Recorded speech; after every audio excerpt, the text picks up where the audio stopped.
Olá, no Conhecimento de hoje nós teremos a participação do neurocientista Miguel Nicoleles. Ele é médico, doutor em Fisiologia Geral e considerado um dos maiores cientistas da atualidade.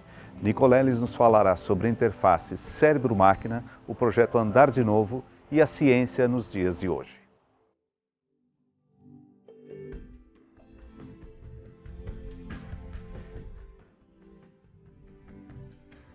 Porque basicamente nos anos 80, essa era a forma no Brasil mais rápida de você poder fazer neurociência. Era o curso de pós-graduação que permitia que você estudasse fisiologia cerebral da maneira mais rápida possível. Tive a felicidade de trabalhar com um dos fundadores da neurociência brasileira, o professor César Timoiaria, e logo que eu entrei na faculdade de medicina, eu tinha a noção clara que o cérebro era o verdadeiro criador de tudo que existe em relação ao ser humano. Então, eu achei que se eu queria ser um cientista, eu gostaria de realmente poder estudar aquilo que criou tudo que representa a condição humana. Basicamente, é uma tecnologia que foi desenvolvida no meu laboratório no final dos anos 90 para estudar como os circuitos cerebrais operam. Como o nome mesmo diz, ela é uma ligação direta entre o cérebro de animais ou seres humanos e artefatos robóticos, virtuais, eletrônicos. Basicamente, a gente conecta a atividade elétrica produzida do cérebro desses animais ou seres humanos com esses sistemas artificiais, de tal maneira que o usuário pode controlar os movimentos desses robôs, vamos dizer assim, só pensando, sem necessidade de mexer o próprio corpo. Sim, nós começamos com ratos, depois fizemos em macacos, mas nos últimos anos nós temos usado, não só o meu laboratório, mas laboratórios no mundo inteiro, têm usado interfaces cérebro-máquinas em pacientes, por exemplo, pacientes com algum dano do sistema nervoso central, para tentar induzir uma melhora de funções ou recuperação de funções, e mais recentemente com pacientes sem nenhum tipo, com pessoas saudáveis, sem nenhum tipo de lesão, para permitir que essas pessoas controlem o funcionamento de sistemas computacionais ou ferramentas à distância, por exemplo, com um método não invasivo, ou seja, você lê a atividade cerebral e essa pessoa pode ou jogar um videogame ou controlar um robô que está, vamos dizer, do outro lado da Terra, simplesmente por pensar, porque a interface cérebro-máquina permite que a gente transmita esse pensamento, essa atividade elétrica em comandos digitais que controlam esses sistemas. Bom, nós descobrimos recentemente, nós publicamos exatamente há um ano atrás, um trabalho feito aqui no Brasil, que foi o projeto Andar de Novo para a Copa do Mundo, onde a gente mostrou que o uso crônico dessas interfaces cérebro-máquinas em pacientes paraplégicos, que tiveram uma lesão medular, que gerou uma paraplegia completa, né? Essas pessoas recuperam parcialmente algumas funções que foram perdidas por causa dessa lesão. O uso interativo crônico faz com que o cérebro entre num processo de autorrecuperação, de plasticidade, que a gente chama, e nós notamos em todos os pacientes que usaram o nosso protocolo uma melhora do quadro clínico motor, sensorial e até visceral, coisas que na literatura em lesão medular ninguém tinha documentado ainda.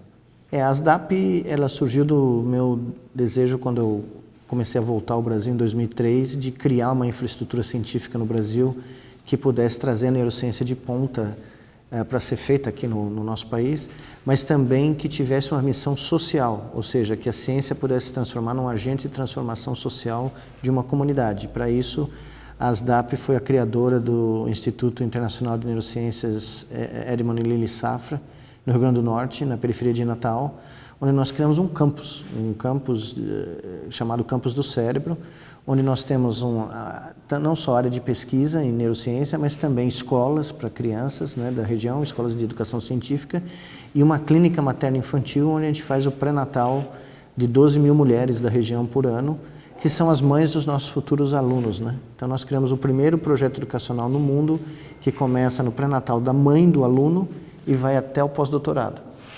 E hoje a ASDAP é responsável pelo projeto Andar de Novo no Brasil e no mundo, e ela é hoje reconhecida fora do Brasil como uma das agências de pesquisa brasileira de ponta, né? Porque a realização do projeto Andar de Novo foi algo que surpreendeu o mundo inteiro e a ASDAP foi a entidade que patrocinou e realizou toda essa coordenação desse projeto. Eu, conversando com meus amigos ao redor do mundo, nós tivemos a ideia de criar um consórcio internacional sem fins lucrativos que pudesse fazer com que um paciente paraplégico severo pudesse ser responsável pelo chute de abertura da Copa do Mundo.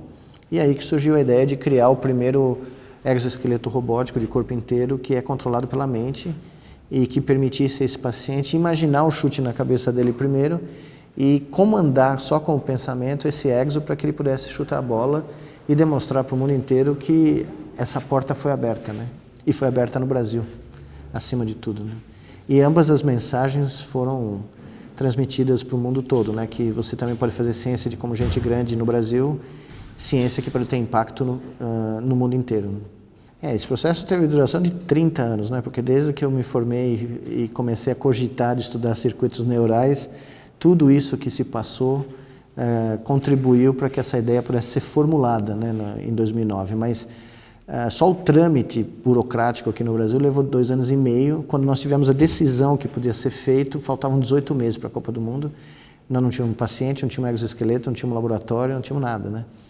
E mais de 100 pessoas de 25 países participaram de um esforço hercúleo que permitiu que a gente criasse o primeiro laboratório de neuroreabilitação robótica do Brasil, que hoje é um dos mais modernos do mundo, em São Paulo. Recrutamos 8 pacientes, construímos esse exoesqueleto do nada, uma colaboração europeia, americana, brasileira, e é como criar um carro de Fórmula 1 do nada, né?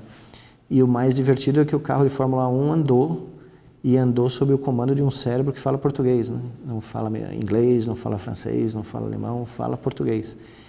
E eu acho que fora daqui foi o que mais impressionou as pessoas.